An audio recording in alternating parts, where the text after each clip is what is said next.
When I speak with the microphone, everyone thinks I'm Elvis. No. Can I go without the microphone, or do you prefer it with the microphone? I'll get you back for that. Okay. Oh, I can't do it. I don't know how to use one properly. All right. Thank you. Very good. So, I've been... All right. So, I've been introduced as from the United States of America. Thank you for doing that properly. Because, of course, we like to think of ourselves as Americans. And our country is not the United States, it's America. Oh, as in the whole continent, right? But this is an American sort of characteristic that we like to think of ourselves as we're all of America. I had this pointed out to me when I was young. 20-year-old student said, "Hello, I'm an American." And the person I was talking to, a Colombian, said, "Oh, I'm from Colombia, I am too." What is it with you Americans? Why do you think you own the whole continent? It's our thing. We feel that way. Okay, so my thought here is to introduce my country to you, my people, which is a difficult task because I'm going to trip here. If I ask myself, all right now, what would be a typical American? Proszę Państwa, no nie ma. Typical American, well, there is no such thing in a way. Perhaps a typical American, excuse me, may I erase this? Americans do like to wipe things out and put our own things over it. Okay. Now, I thought, should I use video, should I use slides, should I use sound? But as I thought, the thing is, in some ways, my country needs no introduction. You all know it, don't you? Close your eyes, we can see it, can't we? Even if we've never been there, we've maybe never met a real American, whatever that is. We all know it, we have this imagination, don't we? You can close your eyes and see it. And now what do you want to go see? We have this vision, don't we? Even if we've never been there, we've never had direct contact, still, its culture, if you will, is everywhere, isn't it? We can't escape it. Is it in Kazakhstan?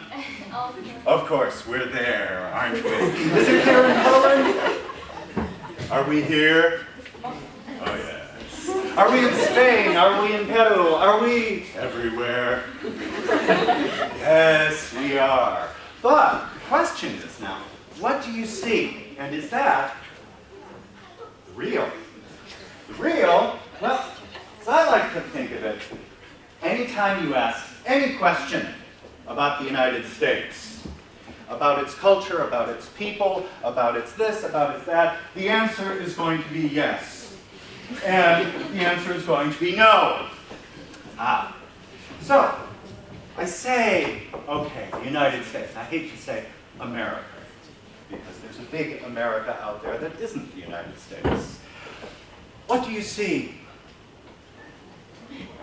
Places, people.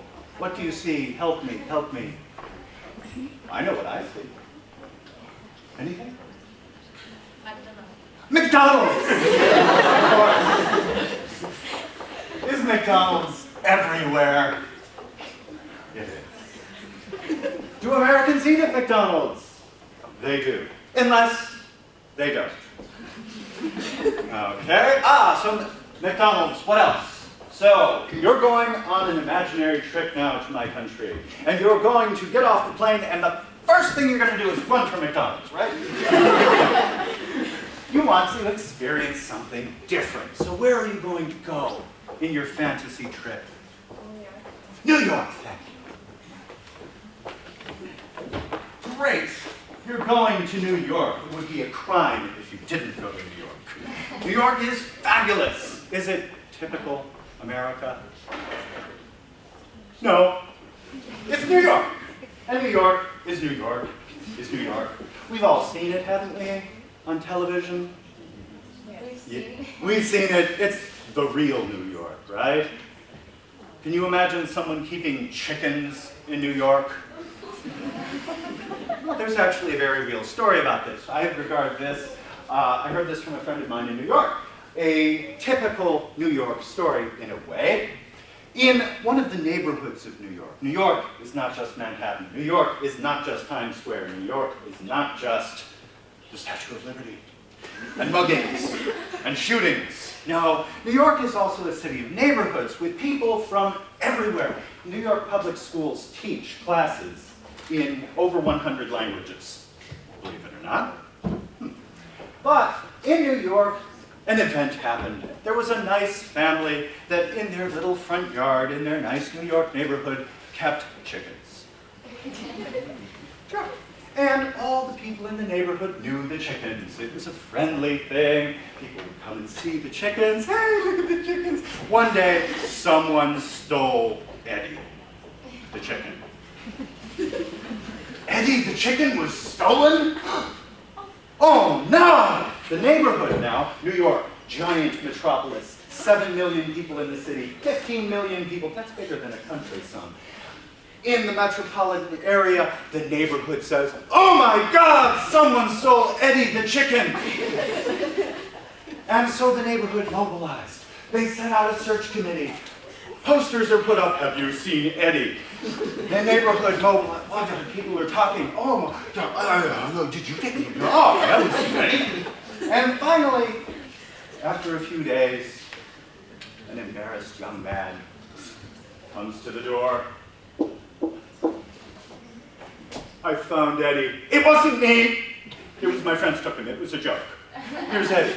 The neighborhood pressure in this nice little impersonal city where people will walk over your dead body, they will still find the chicken for you. The neighborhood has a party. Eddie's back. Our chicken is back. And Eddie is home. And all is well. This also is New York. Not expected. But there it is. Okay? New York is all this. Now, is this typical America? No. What is typical America? McDonald's? Well, you'll find McDonald's in Poland. You have McDonald's in Almaty, don't you? No. Good for you! Fight it! Good. Okay. Good, you don't have one. Excellent. Stay free while you still can. Okay. But, yes, it's everywhere. This is not everywhere. But what would be typical American? Is there such a thing? Air Force One. Huh? Air Force One. Big plane. How many people get to use that? Yeah. Typical of what would be a typical American? Am I a typical American? Yes? Why? What makes me typical? I'm alive? Okay, good. That helps. Having American dreams. Ah, the American dream, as in the American dream of emigration to Poland. Wait. The American dream. Ah. Here, essentially, what's the American dream? To be popular, to live in Hollywood, to be a model, to Help. have many boyfriends. Help! It's the TV model. The TV dream is, I want to be a beautiful person living in Hollywood. Oh, good. Is this American? Do you want to be a model in Hollywood? No. Good for you. All right. Thank you. Okay, but it could be this, but most people know they're not going to be a TV model. They know that, but they still have a dream, don't they? They do. But maybe if I work hard, I'll do okay. I'll be better off than I was before. My kids will do better than I did. This would be a very typical American dream of what people, when they're realistic about their lives, might hope for. That we'll do better. That's why people are so upset in the past 4 or 5 years with the economic crisis, because it doesn't look like that's going to happen. Oops. Okay. But here, this dream, you'll do better. You'll do better. Everyone, better than before. This is very American. Better than before. Is it being a model? Well, maybe. Is it Botox? Maybe. Okay. But this would then maybe be typical, that you could say, almost everybody hopes for that, but is that really American? Doesn't everybody hope for that? You hope for that in Kazakhstan, that you'll be better off? Your kids maybe will do better? That doesn't sound very American. That's just kind of a human dream. But what's strange about the US is that for a long time, this has been largely possible, at least for a lot of people. Except, of course, for those that it isn't. But never mind. So, there's one. I'm a typical American. What makes me typical? Is there such a thing? How many people do we have in the US? Boy, any guesses? 300 mil. Hey, you're a cheater. You know. Actually, the last figure I saw was 309 million people. Now that's big. It's not the biggest country. That's something that's American. It's big. Well, that's big, but not that big compared to India, China. Come on, that's big. All right. China has over 1 billion people. India's getting near 1 billion. Oh, but that's respectable. All right. Now, of these 309 million people, is there such a thing as typical? Is there one American culture? Yes and no. It depends. My students get very, very tired of hearing this because, well, the answer to most questions is yes and no. Whether it's yes or no, well, it depends. Okay. We have 309 million people. They're from all over. What is it? Last figures, I just checked this. 12%, or roughly 37.5 million, if you want to be precise, were born somewhere else, not in the US. If you add the children of people who were born somewhere else, you add another 33 million, that comes out to about 23% of the population either was born outside of the United States or one of their parents was. Wow. Does that give us a typical? No. And then trace this back, we have all these different backgrounds, right? If I were to say, what would be typical American? Is it me? Oh, well, boring sort of white guy from the Midwest? Yeah, maybe. Or look at my experience and say, there's one. Take the experience of a black man who grew up in South Central Los Angeles. Are we the same? Yes. Okay. You have in this great thing that we call America, this is what I find so interesting about it, is that it's very contradictory. It doesn't make a lot of sense. Is it rich? Yes. Is it poor? Yes. Is it full of tolerance for all kinds of different people? Yes. Are there a lot of bigots and racists? Oh yeah. Which is it? Both. That's the point. Okay. But if we were to look at, okay, can we have a typical American thing? My academic point of view would say, no, there is no typical. It's too diverse. There are too many differences. There's no way we can say typical. But then the other side of me says, well, in a way there is, because amidst this diversity of people from Africa, of people from Asia, Central Asia, Europe, South America, of these, there are 16% of the population is Latino from Latin America. A very good thing, if you ask me. But within this now, you have all these things. And in the beautiful vision of America, everyone can come and be yourself. Come be a Kazakh in America. Come be a West African. Be a Pole. Oh, yes. But no, that's not how it really works. There's also pressure to be normal, typical, ordinary, whatever that is. And so we can make some generalizations. I was given a prompt, for example. Let's think about weddings. Weddings. I don't know. What do you think an American wedding must look like? You've seen them on TV, haven't you? Yeah. How does it look? We know. the white dress, all these things, you know, the music, all that, the reception. Will you marry me? Will you, oh, right. Need to do that. And then at the wedding, we have all the right customs and all. And I was thinking, okay, well, actually, that is pretty typical in a way. All the weddings I've been to, be they boring people like me, be they as a Jewish wedding, same thing pretty much. A Chinese wedding, pretty much the same thing. Okay, this is fairly typical. There is one critical difference that a Polish visitor should know. That at an American wedding, this is an important thing, the bride and groom leave first. In Poland? Oh, they have to wait, don't they? Till the very end? Who is the last person to leave a Polish wedding? A bride and groom. In the US, it's exactly the other way around. They're rather boring, actually. American weddings, they end usually about 8 o'clock in the evening. Huh? Yeah. A friend of mine from Pakistan was saying, you call this a wedding? At home they go on for 3 days. About 8 o'clock, people don't drink very much. It's fairly reserved. The couple goes off on their own, and then those who wish to party will then go someplace else for the after party.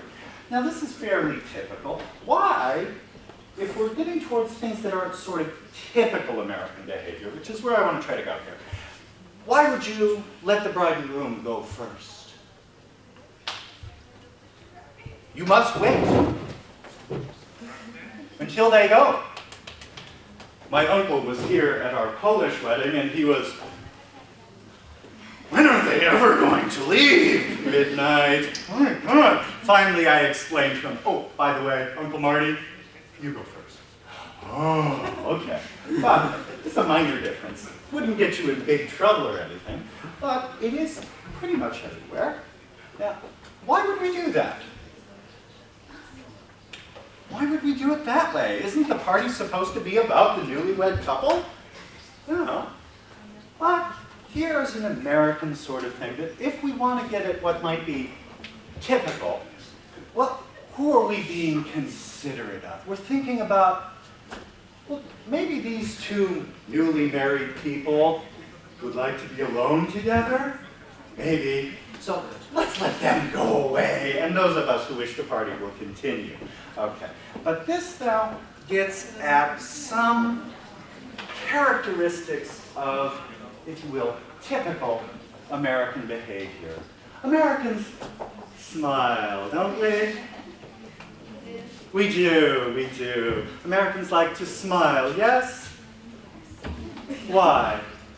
We're happy all the time, true? Americans are always happy, smiling, true? Yes? No? Yes? We smile all the time? It depends. It depends, yeah. Okay, but what we're getting at here, this is something that I want to give you as typical because what you have in American, if you will, in US, is a code of politeness, a code of behavior, which is rather tricky. In fact, if you don't know the rules, you have a smile. When someone meets you, they'll say what? Hi, how are you? Right? Typical American, isn't it? Was that a real question? Hi, how are you? Real question? Why not? Is it that Americans are insincere? They don't really mean it? Or is this an American informal, how do you do? Now, you meet the Queen of England, she says, how do you do? Are you going to say, well, actually, I've had problems with my digestion lately, and, you know, I've had a... No, how do you do is a formal greeting. Hi, how are you? Is an American casual version of the same thing. But when you hear, how are you? Keep this short. I don't want to take over like an American. Okay. So this, it seems friendly. It seems open, sharing. When you leave, you've met someone. Hi, how are you? And all that. What do you say? Proper response. Hi, how are you? Fine. Fine. That's your perfect one. Great. Doesn't sound believable. Nobody's great all the time. We know that. Part of the thing is we smell fakeness here. And so fine is good. Up and down. Huh? Up and down. Ooh. Too much information. Too much information. Okay. Okay. Now, if you say okay, you have just told me, your interlocutor, I'm not feeling well today. But what you have done very politely now in the American little dance is you've hinted to me now that you're not feeling so well, but you've left it up to me to decide if I want to ask you. I haven't asked you yet. I've said, hi, how are you? And now you've said, okay, and now you've left it to me, very politely, to decide if I want to ask you, oh, really? Really? Something wrong? And then now you know that was a real question, wasn't it? And if you're really feeling miserable, awful, it's the worst day of your life, the proper response? Awful. Oh, no! We don't like unpleasantness in our code of politeness. No, surviving. Surviving. You have just signaled, this is the worst day of my life. Usually someone will say, we have days like that, don't we? Now, what's going on in the code of politeness here? Don't burden someone else with your troubles. We have an open friendliness, smiles, being friendly, saying nice things about people. Seems like everyone's our friends. Don't believe it. That's not how we work. That's the code of politeness. Instead, we have a very close circle of people we feel close and intimate with. And they'll be the ones we'll talk to. And then we'll say, really, what's wrong? Ah, you're in my circle. It's a different language. It's more direct, right? Similarly with the, we're going to say goodbye. Hey, let's get together sometime. Let's meet. Let's have coffee.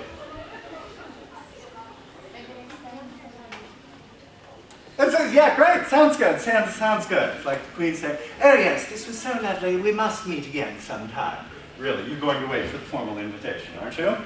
Call up the palace. Oh, excuse me. The Queen said we should get together sometime. When does she have that? Okay, here again you would wait for something secondary, more direct, something concrete. Okay? This is our politeness, our friendliness, and for those on the inside, we know better. Okay? Now, similarly, this hits one other on the toes here. Our last one. It's said, I've had this said to me, I had a student who, I'll use this as an illustration, who many years ago was in the US, and she came back very upset with Americans that, oh, they can't have friends. They don't know what friendship is. They're always smiling, but boy, when you expect them to be a friend, okay. The specific story was this. She needed to get to the airport at 3 o'clock in the morning. Now, Polish friends, would they say, oh, 3 o'clock in the morning? Let me take you to the airport. Ukraine, would they do that? Kazakhstan, would they do that? Absolutely. I've had that happen here. Friends offered to drive me to Warsaw. Okay. In the US, her friends did not offer. Oh. They're my friends and they didn't even offer. Remember our primary code of politeness. Like not saying, I'm okay. Because you don't want to trouble other people. You want to do things yourself, right?